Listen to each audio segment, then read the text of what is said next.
I want to start by talking about these gimbals because we're going to talk about aircraft general knowledge, and we're going to talk about how I can move my hands left and right, but the camera stays perfectly centered.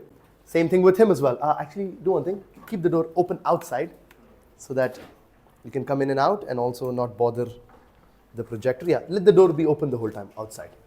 So, as I was saying, these gimbals, the one I am holding, basic one, the one he's got more sophisticated. These gimbals are used in so many different things. Aircrafts, spaceships. What happens is I could run with this, but if I turn it on, the camera stays in the center.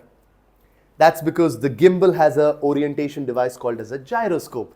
Now, gyroscope is something we used to play with when we were little kids. We had these little fidgets, remember? Yeah. We would spin the fidgets at full speed. When the fidgets would turn at full speed, it experienced, or it kind of made you feel like something is holding your hand. That was the force created by the gyroscope. We call it the gyroscopic precision. So we're going to talk about that because 6 of our primary flight instruments, right? There are 6 of our primary flight instruments in the cockpit, and 3 out of those 6 primary flight instruments uses a gyroscope. This also has a gyroscope inside it. So imagine if I want to know the horizon is here. If it's a beautiful visibility day, if it's a VFR day, I can see the physical horizon and I can fly accordingly. But what if the visibility is horrible? I use my artificial horizon. And that blue line, the white line, blue line, and then the brown lines, basically the gyroscope, you need to tell him that, hey, from now on, remember that this is the horizon. And it gets stuck. The plane goes up and down, but the horizon line stays, which is exactly what is happening here. When I turn left and right, but the camera stays perfectly centered, I could go up and down. So that's the same gyroscopes, and they are used in so many of your game devices as well. Your mobile phones, when you're turning your mobile phone and you've got games, and how does it know that you're moving it? It's basically the accelerometer. It's similar to a gyroscope, and there are so many of these things, right? So let's do a quick recap of everything we spoke about yesterday. We spoke about principles of flight. We spoke about airfoil. We spoke about laminar effect. Well, we haven't spoken about laminar effect yet. We spoke about laminar air. We spoke about turbulent air. What else did we speak about? We had about viscosity. We spoke about, before the viscosity, we spoke about how transition point. Remember transition point? If the transition point is mid aerofoil, not a good thing. All right. But if the transition point is all the way to the trailing edge, great. We also spoke about how, you know what? I keep forgetting that I can actually use this. Yay. All right. So a nice little flat surface. Oh, by the way, you know what? Back in Dubai, we had an actual projector screen, which is obviously you can't write on it. And I was like fully excited one day, and I turned around and I did this, not on the wall behind it, which was erasable, but I actually put a line on the projector. I mean, we tried a lot to remove it. To this day, there's a slight hint of black line on it. I can see it when I start. All right, so this is an aerofoil, right? A nice little curved surface above, upper camber, lower camber. And now, if I do a dotted line in a perfect equilibrium where this is equal to this part is equal to this part, above and below. If it is equally splitting the aerofoil, that's the line called mean camber line. Make sense? So the mean camber line is the line which splits equally. But guess what? I also have another line which does not equally split the aerofoil. And that is a straight line from the leading edge to the trailing edge. So this is the trailing edge. This is the leading edge. I feel like a little kid riding on the walls. So excited. Parents never allow you to ride on the walls when your kids are. All right, so if you draw a straight line, is that equally dividing the aerofoil in equal halves? I don't think so. That is a chord line. C-H-O-R-D. Chord line. These lines are so important because you're going to use them to calculate the angle of attack, right? So aerofoil has upper camber, lower camber, mean camber, dotted line which equally splits it. Straight line from the leading edge to the trailing edge is a chord line. Everybody okay with that? Now, the place where it is the thickest, the point at which it is the fattest, is called as the line of maximum thickness. It's literally like the most simplest thing. Nobody came up with any crazy terminologies for it. So everybody okay with aerofoil? Now, one of the things about aerofoil we spoke about yesterday is the air going faster above, right? the air is going nice and fast above, and the air also goes right below the aerofoil. Make sense?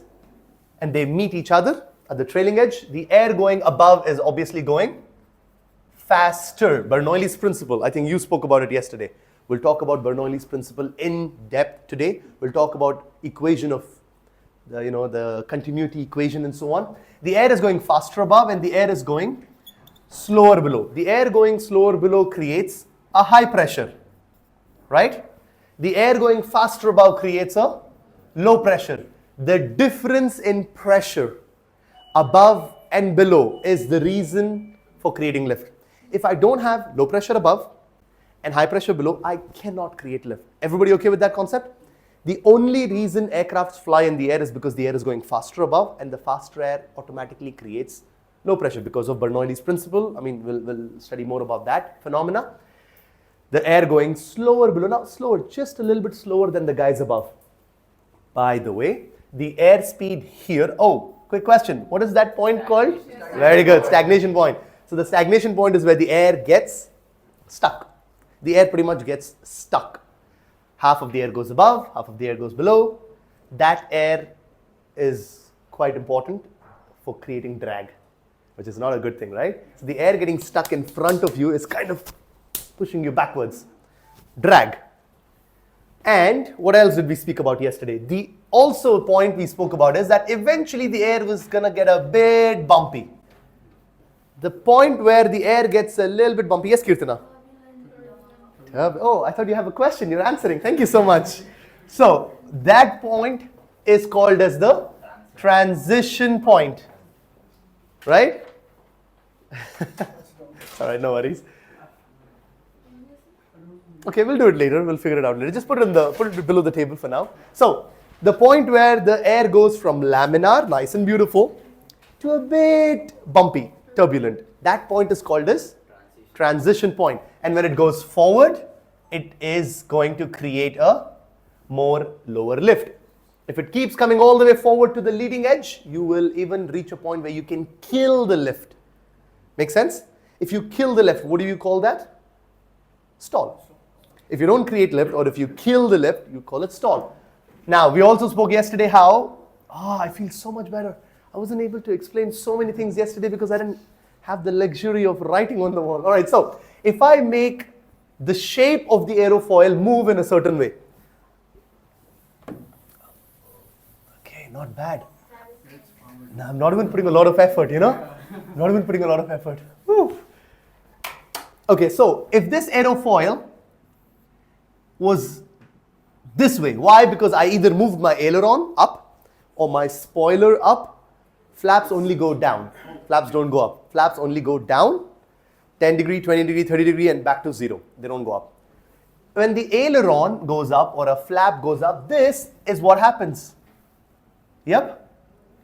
These guys are sad. They never met each other. Uh-oh. If you do this, you don't create lift. You kill lift. So when you use an aileron, your aircraft, the left aileron goes up, your right aileron goes down. The left aileron which goes up is killing lift. The right aileron which goes down is kind of still creating lift. So the left wing drops because the left part of your wing is now creating less lift than a few seconds ago. So how do you turn an aircraft? This is called as lift augmentation. There's an entire chapter about it. We'll get to that in a second. We'll get to that in a few days. Lift augmentation talks to you about how you manipulate lift in different parts of the aircraft, and you kill lift and create lift as and then you need it. To make a left turn, you'll kill the lift on the, not completely kill the lift, you'll kill a little bit of lift on the left wing. So the left wing drops, right wing rises up. To turn right, you do the opposite, kill a little bit of lift on the right wing drops, left wing picks up. Pitching up and pitching down. The tail section of the aircraft, right? So you have a tail section, this is the rudder, and you've got your elevators, right? Your elevator surfaces go up or down, both, on both sides of the tail. When they go up, guess what happens? Again, the same effect happens on the aerofoil. The tail is an aerofoil, rudder is an aerofoil, elevator is an aerofoil, ailerons, every part of the plane is almost like an aerofoil, but certain parts of the aircraft on the wings and the tail are an accurate aerofoil. which is this shape. So when the elevators go up, you create a downforce. It's just like a spoiler in a car. Remember I told you? Yes. There's a downforce being created when the edges. So in a car, the spoiler does the same thing. Presses the car to stay on the ground. Same way, when the elevator goes up, the tail of the aircraft experiences a downforce. When the tail goes down, what happens to the nose? Nose goes up automatically. Now I want to pitch the plane down. What do I do to pitch the plane down? The elevator goes down. Now, if I can move the elevator, aileron, flap, or any trailing edge, remember the word trailing edge.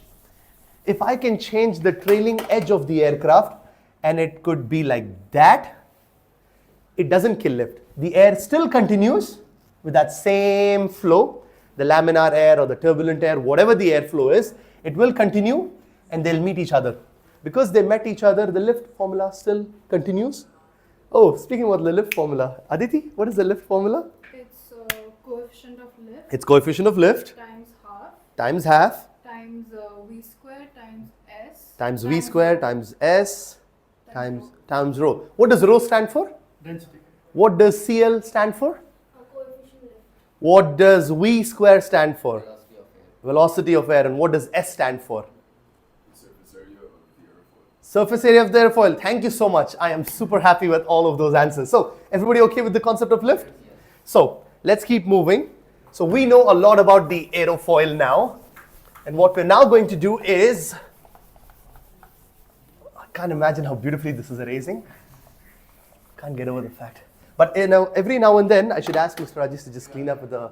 Rajesh ji, एक wet cloth दे दे, एक गीला कपड़ा. I think we should have a little bit of a damp cloth once in a while to just keep cleaning instead of him coming in. All right, so now let's move forward. So, an aerofoil is the term used to describe the cross section. What is a cross section? The side view of the wing, the nice and gentle curve above. अब मेरे हाथ में देके रख दे, मैं कर दूंगा ये, है ना? All right, the moment of truth. Oh, nice.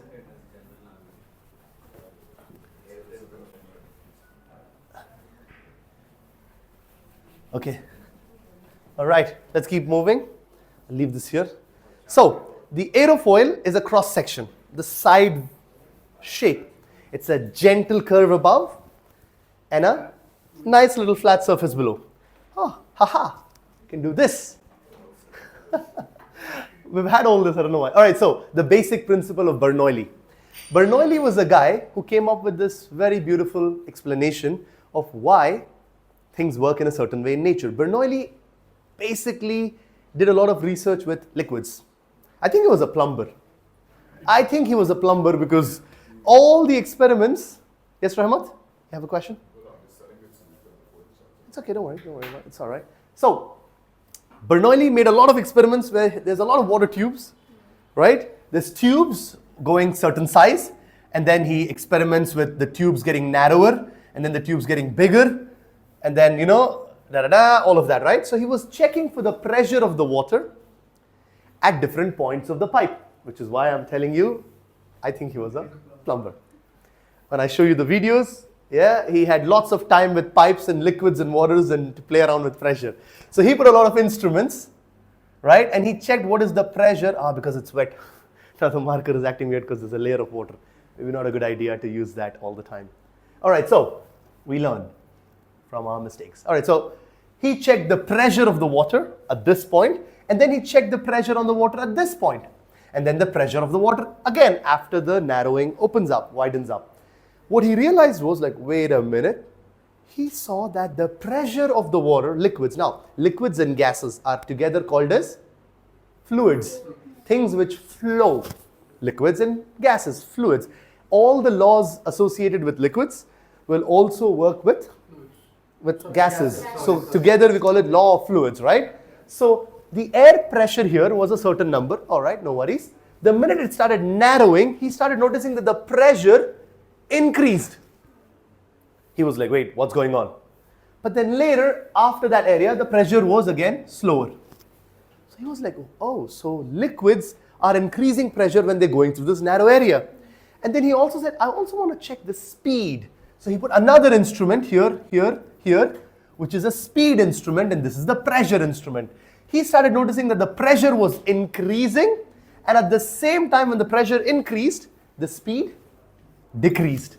So he was like, what's going on here, right? He's like, let's quickly make a notice. He made a few notes and he published his findings saying, every time liquids, gases, fluids, orange juice, water, whatever liquid you're talking about, petroleum liquids, whatever, when it goes through this narrowing area, the pressure increases at the same time, the speed decreases. And then he also noticed when the speed increases, the pressure decreases. If the speed decreases, the pressure increases, vice versa. So Bernoulli came up with his findings and he said, so and so things happen in a pipe, right? Now the same laws apply to gases as well. So we started noticing when the air goes above and below the aerofoil. So now if I get rid of that, and if you notice this shape here of an aerofoil, right? Nothing much changes below the aerofoil. The air actually continues at the same speed. The air here and here is at the same speed. Only the air going above went faster. And the air going faster created a low pressure. And technically it is the same speed, but because we're comparing it to the guys above, we say slower speed, which creates a high pressure. Imagine air molecules here tightly jam-packed, pressing on the aerofoil above them, pushing them in that direction. And this is a low pressure associated with suction, vacuum. So the low pressure area above the aerofoil also pushes the aerofoil in the up direction. Both the forces acting together pushes it upwards. So if I ask you, what is the Bernoulli's principle here? Bernoulli was the one who explained, or we were able to understand the phenomena of an aerofoil by Bernoulli's explanation that when the air goes faster, the pressure is lower. When the air goes slower, the pressure is higher. And the difference in pressure. So if I asked you, what is the most important reason why we create lift? It's the difference in pressure above the aerofoil, below the aerofoil. So just for random numbers and random imagination's sake, if I say that the low pressure here is 10 hectopascal, I know this is just for the sake of understanding. Don't quote me on these numbers, right? If it is 10 psi here, and if it is 100 psi here, air pressure is a lot below, above. So if this is 90 psi and 100, it is still considered as low pressure and high pressure, agreed? But the more the difference between the low pressure and the high pressure, the better the lift. Does everybody understand this? If I can do something when it is 90 psi and 100 psi, it will still create a little bit of lift, because the difference in between the pressure is what creates the lift. If I can add a little bit of flap by doing that, the air will now have to travel more faster, because by extending the flap, I have extended the surface area of the aerofoil. Let's go back to the equation of lift. One of the most important things was S, surface area of the aerofoil. So can I increase my shape of the wing? Can I increase the length of my wing? Yes, I can, by extending my flap. Sitting next to the window seat, you've heard when the flaps go down. What is that sound? It is getting extended. And if you notice, you'll see the wing is like that, the tip, the trailing edge. This area gets extended. That's why we call it flaps extension. Flaps don't normally only go down. They also go out and down. So you've just increased 5%, 10% of the wing area, depending on how much. So now, guess what? You have increased the upper camber. The air has to travel more faster to reach, and because the air goes more faster, it is now more lower pressure. So we have reduced this to, I don't know, like 10, for example. By reducing the pressure of the air above the wings a lot more, you can create a lot more lift. So flaps gives you lift. But flaps also give you drag, because the air is hitting this place. When you put your hand outside this way, it slows you down, right? That is the beautiful concept of flaps. Gives you lift, gives you drag. Gives you lift, so you stay in the air longer. Gives you drag, so it slows you down. So when I'm coming in for a landing, I don't want to be coming in like a, like a wrecking ball, as they say, right? I don't want to be coming down like a shooting missile heading towards its target, right? You want to come in nice and gentle, nice and slow, aiming towards the touchdown point on the runway, and you're slowing down as much as possible. But every time you slow down, there's a risk that you will fall down. Now, The minute you are flying an aircraft, obviously the plane can never come to a full stop, right? Planes never come to a complete full stop. Everybody agrees? We're not a helicopter. If you slow down beyond a certain point, there is not enough air going faster above the aerofoil, and what's going to happen? You will end up killing the lift. So even before you come to a full stop, even as soon as you slow down below a point, it will fall down like a piece of rock. The planes will fall down literally like that, just like how the pen fell down. So I am scared to slow my plane down, but I'm going in for a landing. I want to be as slow as possible because if I'm really fast, I will need 2 times the runway, for example. I have a small runway or a decent runway.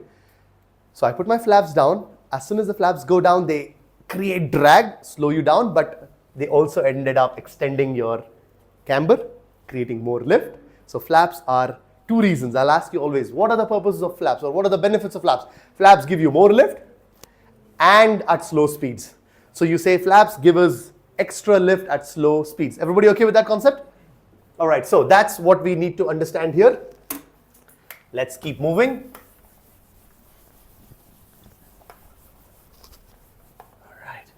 So the air travels faster above, slower below, all of that we spoke about. Now, remember we spoke about the formula yesterday, dynamic pressure is equal to total pressure minus static pressure. So dynamic pressure is equal to total pressure minus static pressure. As I was giving you the example, let's say 70 is equal to 100 minus 30. This is the simplest way I can explain. The actual formula is total pressure is equal to dynamic plus static, which is 100 is equal to 70 plus 30, something like that.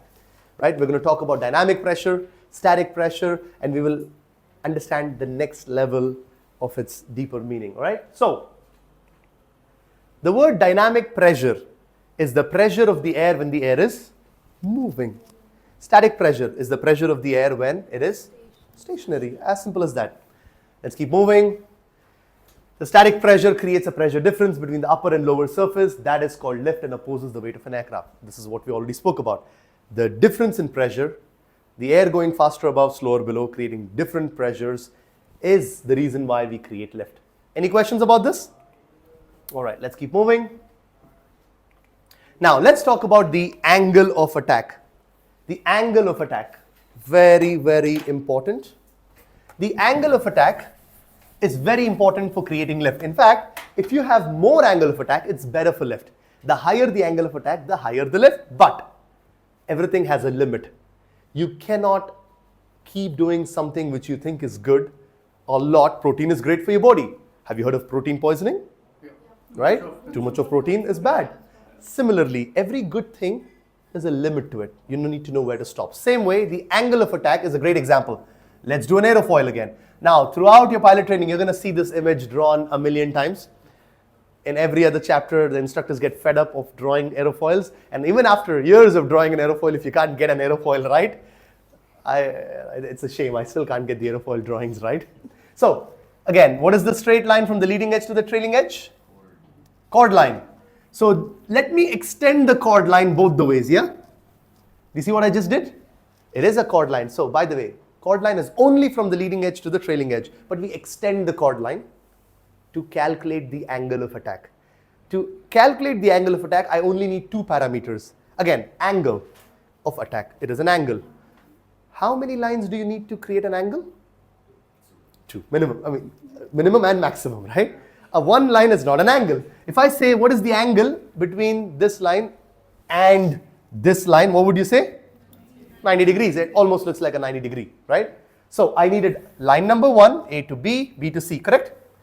To create an angle, you definitely need 2 lines. But what if I said, what is the angle between this line? It's only 1 line. Well, technically, if I want to be a smart ass, I could be like, oh, wait a minute, I'll split that line in 2 lines and then they say 180 degree. But again, that I'm being very, technical and stuff, right? Technically speaking, you need 2 lines to create an angle. Now that you remember that, so angle of attack. What is the abbreviation for angle of attack? AOA. A.O.A. This is one of the most important concepts of principles of flight. The angle of attack is an angle between something and something. Agreed?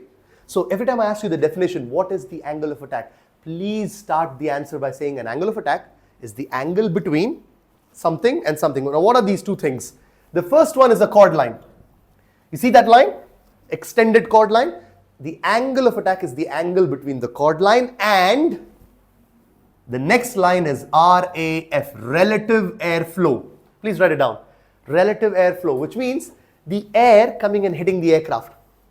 The word it's relative. The word used relative here is because guess what? If the plane is going this way, the relative air is this way, opposite. If the aircraft is going this way, the aircraft is hitting the air this way. If the plane is going this way, that's like saying if I run towards the wall right now, I will feel like as if the air is hitting my face. But guess what?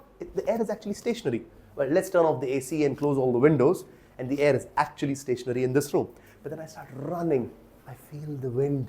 I feel my hair moving backwards. Why? Relative air.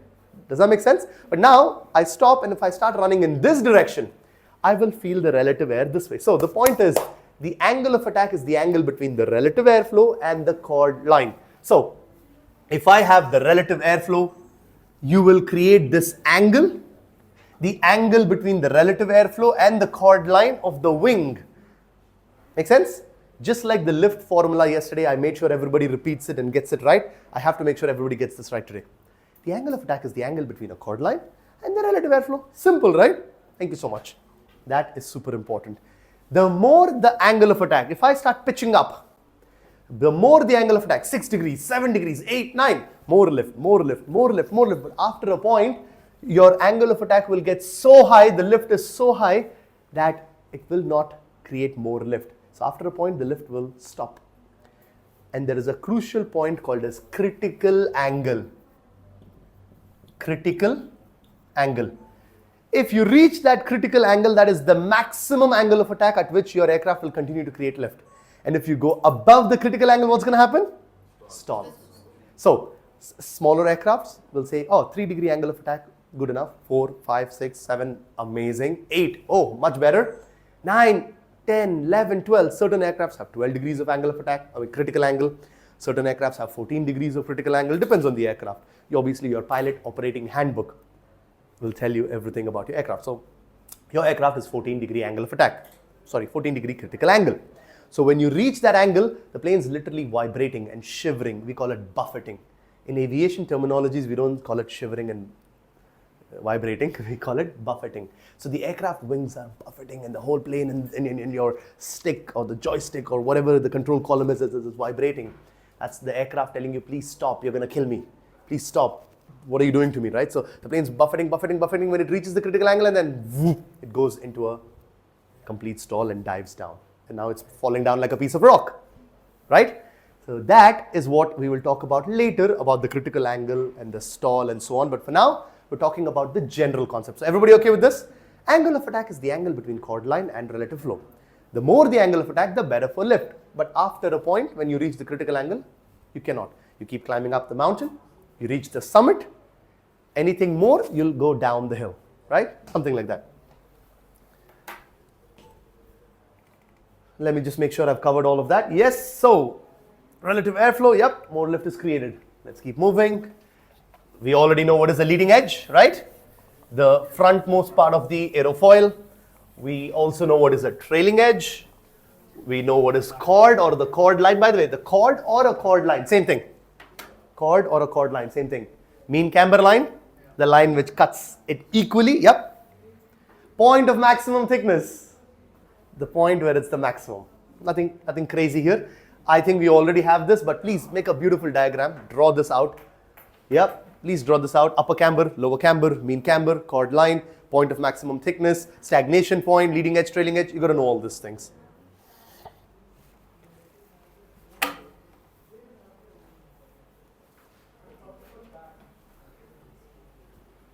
Cool. Sorry, is it getting warm? I think so.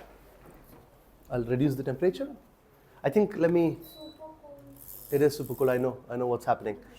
Yeah, she's in the blast zone, and I'll do it. Yeah, actually, if you can, just thank you. I was actually feeling hot as well. It's probably the sun from there. All right, everybody. Can we move on to the next one? So, next topic. We already know the laminar flow. turbulent flow. There are two types of airflow. One is the laminar flow and one is the turbulent flow. So, when the air circulates across the airplane's wing, it delivers the required thrust for the flight. However, this tends to cause friction. And so air going faster above, slower below, air is going, it creates thrust, it creates lift, all of that. Sure. The propeller is spinning. The propeller is spinning, takes a lot of air, pushes it backwards. That's creating thrust. But what happens is, when the air is going and touching the skin, even though it is creating lift on the aerofoil, it is beautiful, nice and soft, it still creates a bit of friction. You cannot get rid of friction. This is called a skin friction, and we'll talk about a certain type of drag called a skin friction drag. Very important. Unfortunately, cannot get rid of it. It slows you down. The more faster you go, the higher it gets. There are certain types of drags, which is good drag.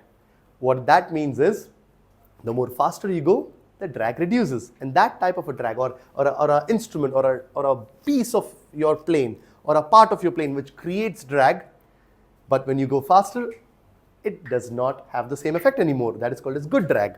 We call it induced drag. We'll talk about this in an entire chapter. But then there is a bad drag. The more faster you go, the more exponentially it increases. 1, 3, 9, 10, 15,000. It suddenly goes crazy. An exponential line. And that is called as a parasite drag, which is a bad drag. So we'll speak about that. One of the biggest problems with drag is the air friction. Air. Now, viscosity of the air. Remember we spoke about viscosity yesterday? If the viscosity is thick, it acts in a different way as well, right? Any questions? Wait a minute, we spoke about viscosity yesterday, right? How did we jump into this chapter today? We were supposed to start with viscosity?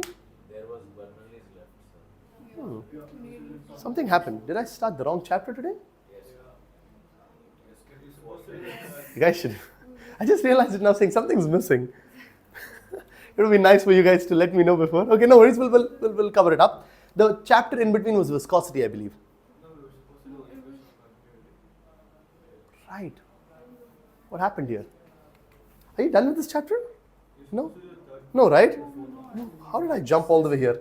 Okay, no worries. We're in the flow, so let's continue. There's not a lot of things connecting it anyways. The only thing you want to connect here is the viscosity of the air.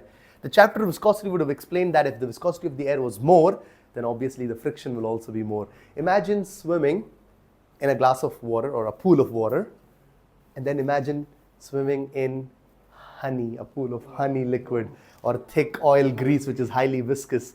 So it'll be very difficult, right? So when you're flying in the air, if the air viscosity is of a certain number, you may or may not be able to fly efficiently. That's what I want you to remember. All right, let's keep moving. So we know about laminar flow, we know about turbulent flow, and we know about transition point. Now let's look at how they look like. This is already something I explained just a while ago. The aerofoil has a trailing edge all the way in the back and has a leading edge in the front. Transition point somewhere in the center or as much as possible towards the trailing edge is the best. As you can see there, the air gets bumpy, right? The turbulent area. Even though there is a turbulent area, guys, in this case, it is creating lift. But when it gets worse, the problem is when the transition point gets very close to the leading edge, a new point appears called a separation point, where the air gets completely separated. And when that happens, you don't create lift, you in fact kill lift. Let me quickly explain how that would look like.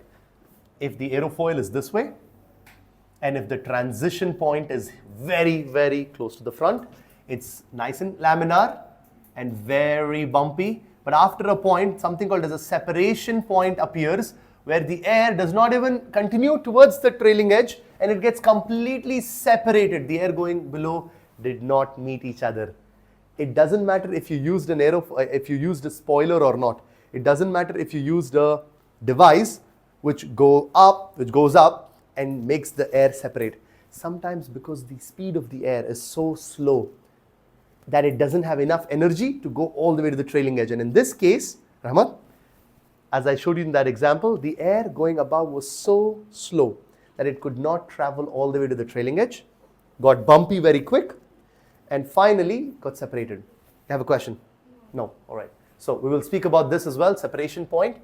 And that's one of the reasons I told you it is better to have the transition point as far away in the back as possible. If I can push this guy back, this guy gets also pushed back to a point that he doesn't exist anymore. Separation point should not even appear if you want to create lift. But if separation point appears, you're already in a extremely slow speed approaching a stall. Yep. Now, let's talk about the different shapes of aerofoil. Now, the aerofoil I have been drawing is a regular aerofoil, or we call it a well-cambered aerofoil, which means it has a nice and gentle curve above and a flat surface below like the one I see here. But you see the one above, these are called as laminar airflow, or they're also called as, there's a bunch of names. We don't really use this type. By the way, some of the fighter jets, some of the very fast aircrafts, the shape of their aerofoil is a bit different. They compromise on lift, they compensate it with extra thrust. They have unlimited amounts of thrust. They go full afterburners and just zoom through. Stall? What is a stall? We have reached a point of stall. They'll say, oh, no worries, we'll just go full after. So when you see those fighter jets going crazy angles, even their aircrafts have a stall angle. Even their I'm talking about Top Gun maneuvers and stuff, right? Even they have some crazy critical angles. But sometimes they're way beyond their critical angle. They're compensating with that extra thrust, right? So anyways, the point here is the civil aviation aircraft, most of the utility category as we call it, the utility category aircraft will not be able to do that. And we use these type of ordinary aerofoil or a well-cambered aerofoil, which has a nice little, but guess what? This is good. This gives you stability. This gives you stable lift. These, on the other hand, are good for high speed, right? When you have to break the sound barrier by a few times. Hypersonic aircraft. Do you guys know what is hypersonic and supersonic? The difference? What is it, Rahmat? What is the difference between hypersonic and supersonic? Supersonic is past the speed of sound. And what is supersonic then? Supersonic is. So, you want to give it a try? Yeah, supersonic is going in the speed of sound. Supersonic is going at the speed of sound. Yeah, more faster. Sort of Supersonic is going faster than the speed of sound. I agree with that. What is hypersonic then? speed of light. No. Sorry. Speed of light? Are you kidding me? Nothing goes at the speed of light except light. Only photons and light travels at the speed of light, right? I mean, Star Wars, sure, you know, they go full speed at the speed of light, but no, that doesn't work, right? So, supersonic is when you cross the sound barrier, the speed of sound. If you go faster than the speed of sound, it is supersonic already. Hypersonic is when you go 3 to 5 times more faster than the speed of sound, like, right? When you go faster than the speed of sound, supersonic. Slow speed, only crossing the speed of sound by a little bit. 3 to 5 times, hypersonic. So it's ridiculous, it's ridiculous. The kind of speeds we're talking about is just bonkers, yeah? Anyway, so ordinary has more turbulent and less laminar. But if you compare the same thing, the transition point, let's compare the transition point of an ordinary aerofoil and a laminar aerofoil. The laminar aerofoil, as you can see, is going to give you more smoother airflow. So that's better, right? Less turbulence and so on. So you'll be going faster easily. Creates less drag. So guys, the more the turbulent flow, the more the drag. Make sense? So if I want to go a couple of times the speed of sound, 4 times, 5 times the speed of sound, that's not going to be very useful. That's going to be pretty useful. Let's keep moving. All right, that's the angle of attack we were talking about. So what is the angle of attack? Angle of attack is the angle between the chord line and the relative airflow. So that is the angle. I couldn't draw it beautifully, but this beautifully explains you, right? The angle between the relative wind or a relative airflow, same thing. RAF, relative airflow, relative wind, RW, same thing. This angle of the wind hitting the aerofoil and the angle of the extended angle of the chord line. This is the angle of attack. And I keep increasing until a point where it reaches, maybe when the chord line is like that and the angle has reached a very big angle, it could have reached critical angle, and if you go above that point, boom, stall. Now, all of the forces, all four forces we speak about, thrust, drag, lift, weight, are all forces. If it is a force, is it a vector or a scalar, Kirtana? Only Kirtana answers. It's a force. Are you sure? Why? Why is it a vector? Because it has magnitude and direction. So when I go back to here, all of these forces, do you see an arrow? Vector. Does it have a number? Does it have some kind of, let's say, does it have some kind of a value? I am sure it has some value. Relative wind, I'm sure 10 knots, 20 knots, 30 knots. There should be something, right? So let's keep moving. The resultant vector. Now again, you see that word? The resultant vector of an aerodynamic force depends on lift and induced drag. Let's go back to this. Now here, what they're saying is, these forces of force, lift, thrust, drag, weight, they're all vectors because they have both. The lift vector completely depends on the other inputs. In this case, the air going faster above and below, that again has a direction. The more faster it goes, the angle of attack, all of these things are completely important. So the amount of lift created is directly proportional to all of the factors in the lift formula. There is the surface of the aerofoil, we have the velocity of the air squared, we have the rho, the density of the air, we have the coefficient of lift, all of that. Right, let's keep moving. So the whole concept of pressure is very important. Oh, I'm going to turn this. So much for that lovely question. Why is the center of thrust not in the center of the aircraft? Who creates thrust in the aircraft?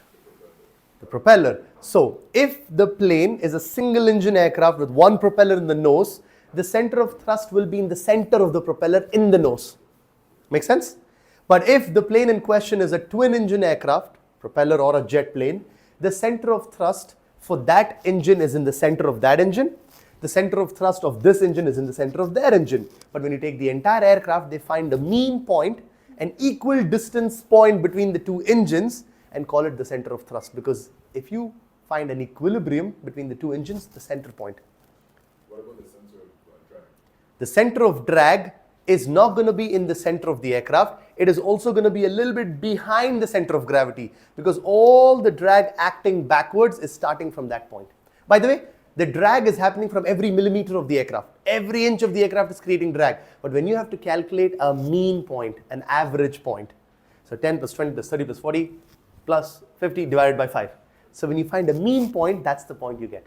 That's the aircraft engineer's job. We don't have to actually calculate it. There's an image on the POH. You just need to know this. So now we talk about center of pressure only. When the angle of attack increases, the center of pressure moves back in front. So in this case, look at that. Angle of attack is a small angle. Now, you see this is the international symbol. It almost looks like a BMW logo, right? This BMW logo is the center of gravity symbol. CG, center of gravity, how many G's and so on. So this is the center of gravity symbol. The black arrow you see here is the symbol for CP, center of pressure. They may have a symbol for center of thrust and center of drag as well, which I haven't come across yet in the basic level. Just a second, I'll complete this. So this symbol you see here, with a low angle of attack, wherever the CG is right now, the center of pressure will be just a little bit behind it. Make sense? When you increase the angle of attack, the center of pressure is now moving forward. The more, now remember transition point moving front, right? Similarly, but this is a different concept. Center of pressure is moving forward. The point from where all the lift is created is moving forward. Again, more angle of attack, it moves a little bit more forward. After a while, this is dangerous.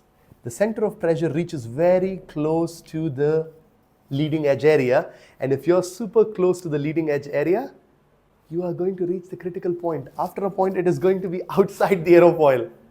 Critical angle, boom, stall. So let's remember this.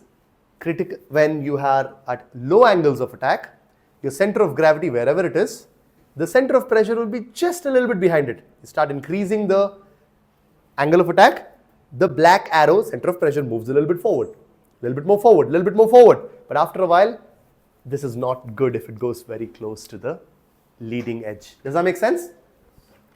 That is super important, and that is what you have to remember here. All right. So let's do this. Let's finalize. Let's end this chapter with a summary. Yes, Rahmat. Sure. The G-force you experience in the cockpit, would you experience that more in the center of the aircraft, or would it be the same? The G-forces you experience in an aircraft, in the cockpit. And the sensor, would those be different, or would those be the same? Sensor. Which sensor are you talking about? Center. No, not at all. Just like a car, if you're sitting in the front or in the back, the amount of G-forces you'll feel would definitely be different, for sure. If you're sitting in the cockpit compared to a large aircraft, if you're sitting in the tail, the G-forces will definitely be a bit different. But when you're exerting the pressure up and down, when you're pitching up and pitching down, the G-forces are massive. There might be a little bit of difference from the front to the back, but the entire aircraft does experience high Gs. So would the center of gravity be the highest form of G-force you'd experience? No, center of gravity is just a point where the aircraft is centrally, the weight force is centered. The G-forces have nothing to do with the center of gravity. The center of gravity is where the plane is perfectly balanced. It could be front or back. G-forces, how much of gravitational force is acting on your aircraft? How heavy do you feel? That's the G-forces. Everybody okay with that? So a quick recap of everything we've spoken about. Don't worry about this. Not really important. The viscosity. So we're speaking about viscosity, right? The air viscosity is quite important for understanding the lift. So viscosity is mainly how much a fluid can resist. Remember the example I gave you of swimming pool of water and a swimming pool of honey? If I was swimming in a pool of honey, as I said, it'll be very difficult. It'll resist your motion. It'll stop you from moving forward. Whereas if it was water, same way, if the liquid or if the air I'm flying through is very viscous, what's going to happen? It's going to slow you down. More resistance, more drag. It'll slow you down a lot. The airflow is a term used, so airfoil, we already know. What is airfoil? Airfoil is a term used for the cross section of the wing, the side angle, the curve above and below. Laminar airflow is beautiful. Laminar airflow is associated with all the good things, more lift and so on. The average location of pressure variation, this is what we spoke about. The black arrow is right behind the center of gravity. CG is right here. CP, center of pressure, is a little bit behind. Angle of attack increases, it goes forward, forward, forward to a point that it will get dangerous after a point. The aerodynamic force can then be resolved into two components, lift and drag. So if I look at all of these concepts, we'll understand two things. There is a concept of lift, which is the force going upwards. There is a force going downwards. There's a force going forward, thrust and so on. So lift is what goes up. Drag is what's slowing you down because of the viscosity and the friction of the air. Everybody okay with that? These are some of the most important things, and one of the most important things we need to remember from this chapter is if I increase the angle of attack, I will increase lift until a certain point. I hit critical angle, and then after the critical angle, it will go into a stall. What is the angle of attack? I need to remember. Angle of attack is the angle between chord line and the relative airflow. As simple as that. Thank you, everyone. That brings us to the end of this lesson. Since I already started this lesson, I wanted to finish it, even though I realized I don't know why I jumped into this subject. No worries. Let me quickly go to the front page because I'm quite sure I started the right chapter. No guys, I did start with viscosity. This was the chapter with viscosity. It's just that the first 2-3 pages jumped. We did start with the right chapter. No? The chapter we should finish the chapter. Why did we start with viscosity? Oh yeah, this is the chapter I opened this morning. I'm not sure why I opened this one. Yeah, we did airflow yesterday, right? Yes. And then we were supposed to do this, yeah. The airflow was not complete. All right, in the airflow we stopped at the equation, continuity equation. Let's quickly jump in there. Or let's take a break and continue with that, right? All right, too much of information? So, quick recap of everything we did yesterday, since we didn't have the projector on the screen. So I want to show you some of these images. So, a streamline. All of these air particles moving is a streamline. Laminar is also a streamline. Turbulent air is also a streamline. What are the two types of streamlining? Laminar air and turbulent air. The cigarette smoking example I told you yesterday. Well, first of all, Circular shapes create beautiful circular, oval, nice little smooth surfaces create laminar. Boxy, ugly looking, ugly is an aerodynamically ugly shapes. When I see a car, it could be a G-Wagon. I'm going to get a lot of hate for saying this. Yeah, the Mercedes G65, 55, G63, all the crazy, amazing cars. I find it aerodynamically ugly, and it's a fact.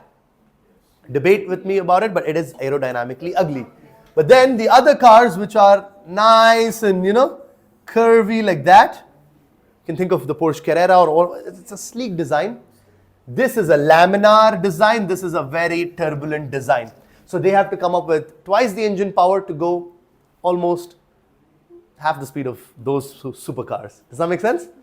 Right. So we then spoke about patterns. The smoking example I told you yesterday. This is the transition point we spoke about yesterday. Air going faster above, slower below will still create a little bit of turbulent air. And this is when it's creating lots of great lift. Does that make sense? This is how it would look like when the aircraft is doing a great job. When its transition point moves forward and forward and forward, all layers of these air streamlines become turbulent. And all of a sudden, a separation point appears, as I said, which we'll do in the next chapter. Assumptions. Remember I said assumptions? We assume that the air is no viscosity, which is not true. We assume that the air is incompressible, which is also not true. We did that yesterday. The equation of the continuity equation. This is where Bernoulli comes in. He seems to be quite a big fan of Bernoulli, right? Thank you so much. Let's take a break and then we'll continue, all right? We'll start off with this chapter where we left off yesterday. I dropped this somewhere. All right.